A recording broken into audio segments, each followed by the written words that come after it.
Two people are vying for the Charleston Water Commissioner's job. Former City Councilwoman Kathleen Wilson and musician Andy Gilliom.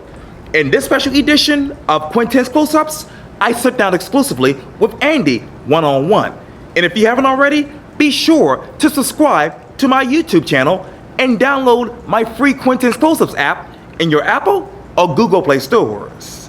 Andy Gilliom, welcome to Quintin's Close-Ups. Thanks, Quintin. Glad to be here. Yes, sir. I understand that you've been watching Quintin's Close-Ups, so thank you for now being on as an interviewee.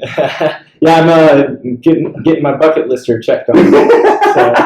Well, thank you. I really appreciate it. And the reason I have you here, because obviously you have been making news recently, because obviously on August 16th, you officially filed to run for Charleston Public Works Commissioner. Correct. And from my understanding, you obviously are a musician, you are a father, a husband, and you have a diverse background in business, music, and political economic policy. Why waterworks? I think like many Americans, I'm sort of fed up with federal politics, and there's a whole lot going on sort of beneath the surface of what makes the mainstream news that really has a high impact on our quality of life. So that's one of the reasons. It's a small, nonpartisan race, and being playing indie rock, right? So I want to do the indie race. So that's one thing. The other is I've actually been following this particular race for quite a while, because the last few times I voted for it since I moved to Charleston, it's been unopposed. And I think partially because just a lot of people don't really know exactly what the position is, so they're not exactly sure why they should run for it or why it's important to have a substantive debate about public works. How do you describe the Waterworks Commissioner? Well, so first of all, I think that in Charleston we've done ourselves a great disservice by making the Public Works Commission only about water. The Public Works Commission statewide, by state law, are chartered to sell both electricity and water. So we've done great with water. I think that Charleston has received several accolades for their water quality. Our rates have gone up slower than the rate of inflation. So rates have been increasing on the average about 1%. Don't quote me on that exactly, but it's been pretty close to that, whereas inflation is between 3 and 4%. So that's a de facto savings every time the value of the dollar gets lower. On top of that, we have a massive surplus from years and years of sound fiscal management at the waterworks. I'm not trying to break that. I think that that's working wonderfully. But my main thrust is that I want to bring sustainable energy to Charleston. You know, you can vote for someone to go to Congress to give you sustainable energy. You're not going to have the votes in Congress. It's going to be hard to get that done. You can try to get the city council to do it. They don't really have the authority. Who does have the authority that can make that impact pretty much immediately is the Public Works Commission. So I think that that is something worthwhile. That's something that a lot of people in my generation and other generations know needs to happen. What is the state of sustainable energy now in your mind? So I think that the state of South Carolina, all things considered, has a fairly solar-friendly set of laws. So it's really easy if you have the money and you can front the costs and recoup that on your energy bill and get approved for the financing. You can get that on your home pretty well. Where it falls short, I think, is that with solar, you can sell it back to the grid, but you're paying Dominion Energy or whoever the company is going to be is paying you pennies on the dollar for what they resell the energy at. What I want to do is bring Charleston into that market, and basically we know that we're going to be in charge of this utility for a long time. It's the kind of thing you can roll out piecemeal and build revenue streams from, while also making it affordable for the everyday ratepayer and the citizen. Citizens. And let me talk to you about a couple of those issues that you just mentioned, because There's a couple of them. Let me start off by saying this, and this is from your website. Charleston Public Works, as you mentioned, by state law, is legally entitled to sell electricity to our residents. Yet, ratepayers, that is, find ourselves at the mercy of our out-of-state energy conglomerates and Columbia politicians who enable them. We must assume our legally mandated right to provide our own energy. Charleston has an abundance, as you mentioned, of wind, solar, and tidal capacity that we can harness to achieve sustainable municipal energy independence. We can reduce energy costs for the city while reducing our environmental footprint. Under your leadership, if you were elected, how would you reduce those energy costs for the city? Well, so one of the ways that I intend to start this strategy is we have lots of municipally owned property, right? So with the Waterworks Commission, two of the commissioners there's always the mayor. Right. Currently it's Mayor Tecklenburg and whoever wins in this upcoming election. And then you have a city councilman who is on there. So by appointment, right?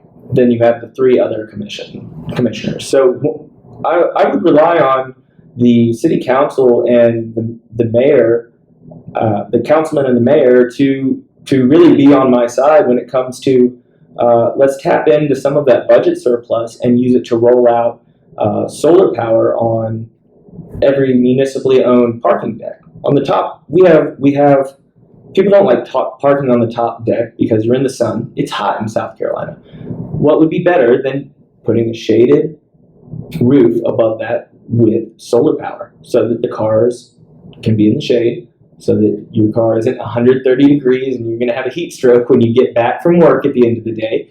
And we're selling that power back to the city at a discounted rate, which will recoup those costs over time and allow us to reinvest in further expanding that capacity.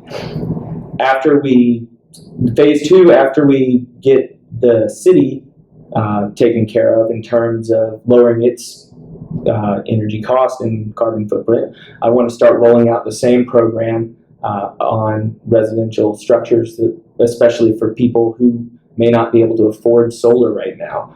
And by doing a partnership with the residents, we can effectively roll that out at a lower cost than perhaps they may have otherwise, because we know that those solar panels are going to be feeding back into our grid and our public utility, which is publicly owned, not a private out-of-state energy company like we are currently dealing with Dominion Energy, which is why everyone is so up in arms about these checks, is because their incentives are misaligned from ours. And I think that it's important for the people of Charleston to have independence over their own energy consumption. What ideal residential structures would you bring in by chance? Ideal residential structures? Well, I think there's probably the best case is not even, I said residential earlier. What I should have said is private and private properties. And I think one of the best places we could do that right now, the owners of Citadel Mall just released I'm sure you've seen it, a massive plan to redevelop that. And on all of the websites with the different news articles, they had aerial view of Citadel Mall. Right. And you look on top of Citadel Mall and it's just blank space. It's prime real estate for a solar farm, yet we don't have anything up there. And if the city fronts the money to put that up there and gets an easement to place the solar grid on top of Citadel Mall, then we also lower the cost of that building, which I'm sure is an energy hog, and we can feed that back into the grid and sell that at a profit, and basically further expand our capacity for sustainable energy. I mean, Charleston is a coastal community. We need to be leaders when it comes to renewable energy. It's not a partisan, climate change isn't a partisan issue in Charleston. We just elected Joe Cunningham, the first Democrat here in ages, mostly because of his stance on environmental policy. So I don't see it as a left-right issue at this point. It's good business sense, and it's going to make Charleston a cleaner, safer area, and our economy relies on a healthy environment. You talked also earlier about the budget surplus. Have you been able to look at that thus far? So I have looked at the financials for the past year, and so there's around, again, these are squishy numbers, Okay. because I didn't write them down. I'm a truthiness kind of guy. So it was around $300 million net positive position. You can't tell from the publicly available information without submitting a FOIA Right. whether or not, how much of that is a cash surplus and how much of that is the value of assets over the debts that the waterworks owes. But the net position of the waterworks is around $300 million, and we had I want to say it was $36 million budget surplus last year. Last year. And I said I don't want to fix what ain't broken, but I do think that we have a lot of baby boomers who are working there, who are about to retire, and so we're losing a bunch of institutional knowledge. But it also gives us an opportunity to transition and bring in some new technology to make workflows easier. And that would provide an additional cost savings by utilizing technology to automate some of the processes that are being done currently by a generation that's about to retire, that we may have the capacity to basically automate to save the ratepayer even further. And as a bonus, because of the timing of it, we don't have to displace our fellow citizens from their life's work. And speaking of which, you said this, quote, "It's time to treat internet access as a public good. Municipal broadband has a stellar track record of reducing costs, improving speeds, and increasing access where it has been implemented.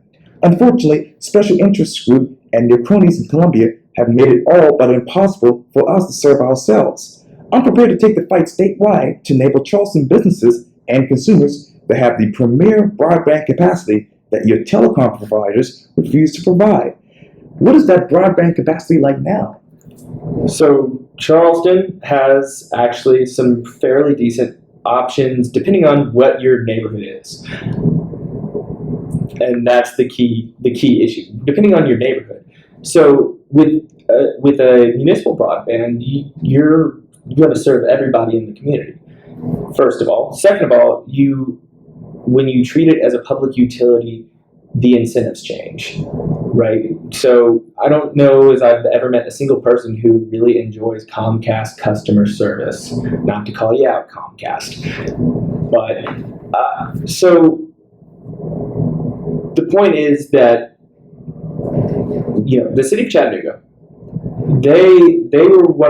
they're one of the great success stories of municipal public broadband. In fact, they were so successful that the ISPs, the internet service providers, they ended up lobbying the state legislature of Tennessee and got laws enacted to basically curtail their ability to compete with the private telecoms. And we actually have the same thing has happened here in South Carolina, and it happened sort of before it kind of got strangled in the cradle, so to speak. So there's an extremely arcane, burdensome set of hurdles that you have to pass to be able to even offer a public internet service provider, right? So one of the things that I would like to do is work with our state representatives, network with other public works commissions around the state, especially in big industry hubs that have tech capacity like Columbia and Greenville, and really start to rally to change this law that was poorly conceived and written by special interests to prevent us from serving ourselves. Okay. And let me turn also to this. You mentioned this just a tad bit recently. You said this, quote, "We need to invest in technology of tomorrow to improve workflow, reduce incident response times, and lower costs. We can achieve this by leveraging commercially available sensors and data analysis technology to improve the efficiency of maintenance. As an added benefit, modernizing the technology infrastructure eases organizational risk as baby boomers begin to retire. Technology affords us the opportunity for efficiency improvements, that is, to maintain service, even as a generation of institutional knowledge transitions into retirement. This shift will lead to lower operational costs over time, resulting in saving for ratepayers. What else would you add to that?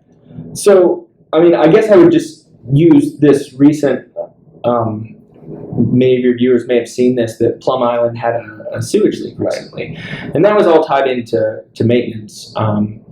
So this is one of those examples where I think that by sort of modernizing the grid, creating, so to speak, a smart grid with the water, and using advanced scheduling technology to handle maintenance, so that we can know when and even get somewhat predictive about where maintenance is going to be required. We'll not only be able to take better care of our infrastructure, but we'll also be able to be more efficient with our workers' time, because their time is valuable too. And so having them efficiently moving around and getting things done, it's good for them as well. And you talked earlier about, obviously, customer service at places like Comcast and whatnot. How would you, if you become commissioner, improve customer service down the street? So that's actually one of my platform points. If you go on to Google and look at the Google ratings, I don't know if you've seen it. It's 1.7 stars, and if you read through them, they mostly have to do with online account service management, right? So I don't know if you've ever had trouble. I mean, I know I've personally gotten locked out of my water account a couple times, and it's so hard to reset the password that you have to jump through additional hoops that you don't necessarily on other e-commerce platforms. So I just want to sort of modernize the e-commerce to allow customers to serve themselves better, and so that we can free up our customer service helpers to handle really the tough calls, the things where we're really losing service, and we need to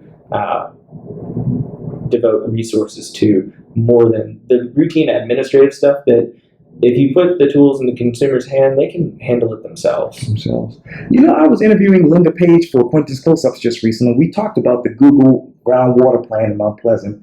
If that were to happen in Mount Pleasant and you were commissioner, what would you do? So I don't want to speak out of ignorance, because I'm not familiar enough with what's going on there to have formed an opinion yet. And trust me, I got an opinion on everything. So, if you could give me a 10,000-foot view of what's happening, I can go off the cuff and tell you what I think. If you were to talk to an average person on the street about the job description of the Charleston Water Commissioner, what would you tell them? So I would say that the board is more of a steering committee for the people who actually get the work done. The Waterworks has pretty frequently been listed as one of the top places to work, and I think there's a reason for that, and it's probably not because of the board. They're more in charge of making overarching strategic decisions and getting out of the way of the people in the CEO and the COO role that make the everyday things happen, as well as getting out of the way of the people who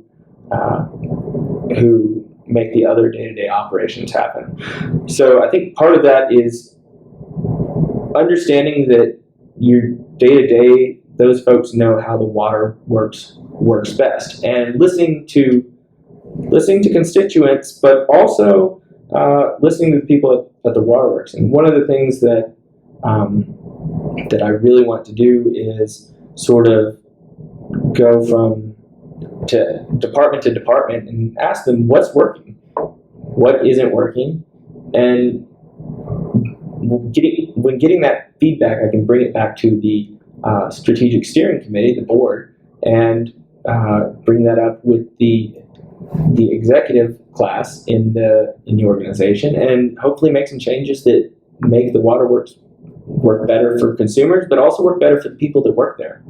And when you're talking to the constituents right now, what are they telling you about the commissioners of public works? What is the commissioner of public works? That is usually what people say to me. So I don't think people have it's not something that people are up in arms about. And so a lot of what I've been doing is educating people on what is the Commissioner of Public Works and giving them a new vision for what the commission could be that we're not necessarily reaching right now. What is the vision that could be in your mind? Well, I think sustainable energy. I'd love to see internet as a public utility.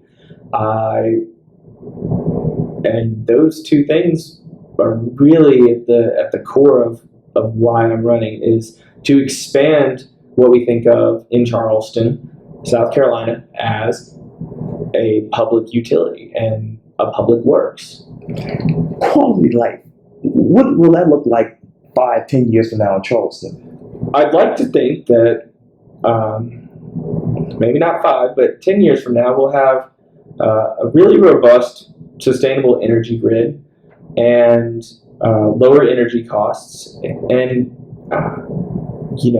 I'd like to think that you're going to have great internet speeds, and hopefully you'll be able to manage your account a little bit better on the CWS website.